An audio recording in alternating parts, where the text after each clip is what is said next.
What I'm going to do now is I'm going to move my bottom mic, and it doesn't really matter if it's the bottom or the top, but I'm going to use the bottom. I'm going to point it. It's going to be aimed directly at the drum set. I'm also going to switch my pattern to cardioid. So now, instead of getting this with that mic, I'm literally just looking at the drum set like that.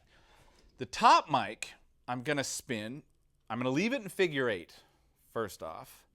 Loosen this guy. And it's going to point basically wall to wall. So I have one mic, if the drum set is my fist right here, I have one mic pointing directly at the kit. The other mic does this in figure 8. So I have cardioid at the kit, I have figure 8 on the sides. This is called a mid-side. Now I'm going to mute everybody. First off, except, play that groove for me. Oh, turn the compressor off for a second. Okay, so that is the cardioid mic. Pointing straight at the drums. Which is another benefit of this is you have a mono room mic also, okay? So now let me do this.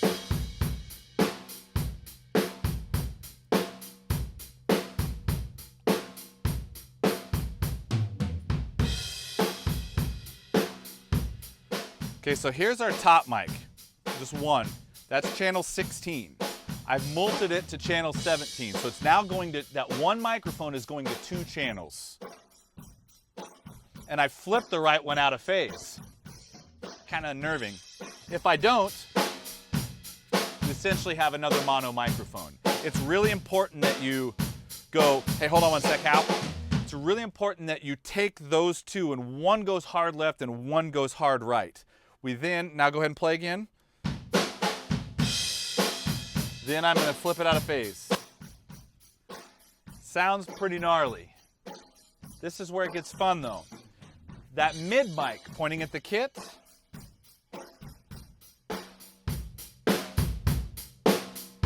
Just going to blend it in.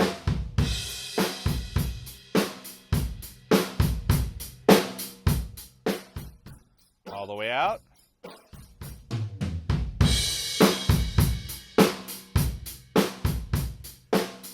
And when it's all the way out, you got the phase issue. But as I blend that thing in,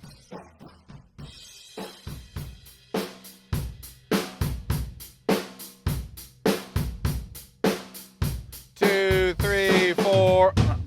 Now, the more you bring the mid mic in, the more focused it will get in the center. If you take it too far out, you hear that the figure 8 mic has been thrown out of phase on one side. So you have to get the mid mic in enough to eliminate the phase issue.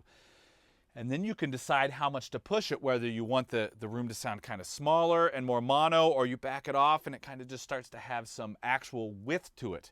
And like I said, no matter what size room you are in, this will work. If you don't like what the side part is doing, which is the figure 8 mic, you can always mute that. And now you have a mono room mic. So it collapses to mono really, really well, or you can just go completely mono as a artistic choice when you're mixing.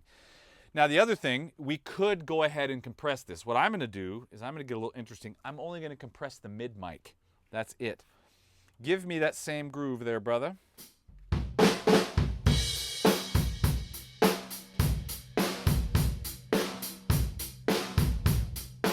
All the way out.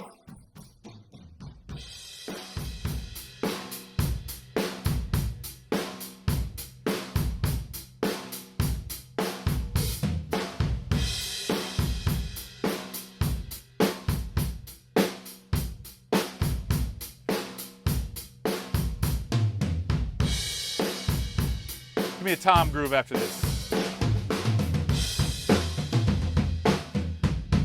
Really mono.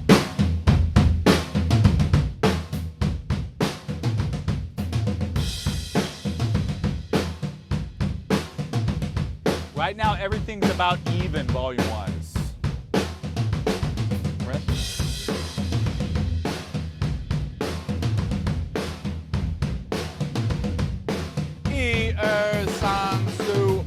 Boom.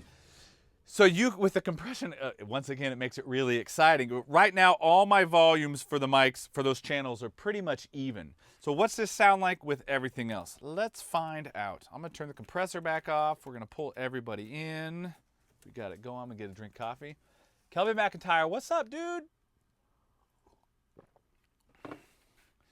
Okay, now let's run that same, let's actually cut this down a little bit so we can get the cycle. Let's do 2 bars of hat, 2 bars of ride, 2 bars of toms and make that cycle, okay?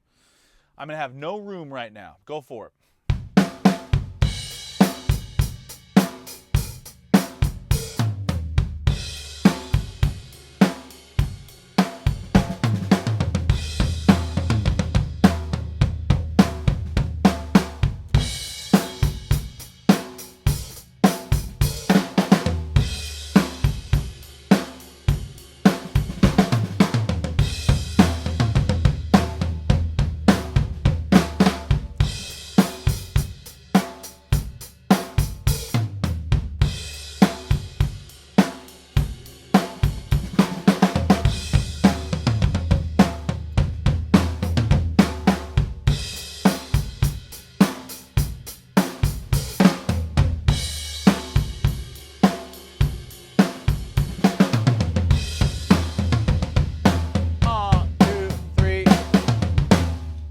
So, mid-side, one mic pointing directly at the kit and cardioid, another mic directly on top or underneath, however you're putting it, on top of it, going left to right. You mult that. If you're in your DAW, you could record just the cardioid and the figure 8 mic.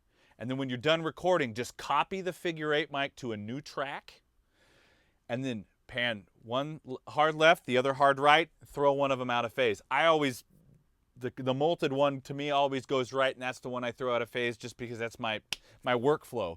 But you could do the left side, it doesn't matter. Then you blend in the mid mic to where you start to hear the phase issue between those go away. The more you blend it in, the more narrow, the more mono it's gonna sound.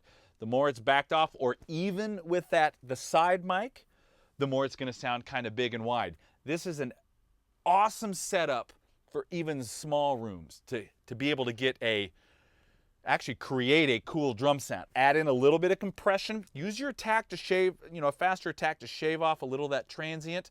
And then try to time your release a little bit with the tempo of the song so you get it kind of pumping and moving. Sounds really, really cool that way. Okay, so these are the dry room tones.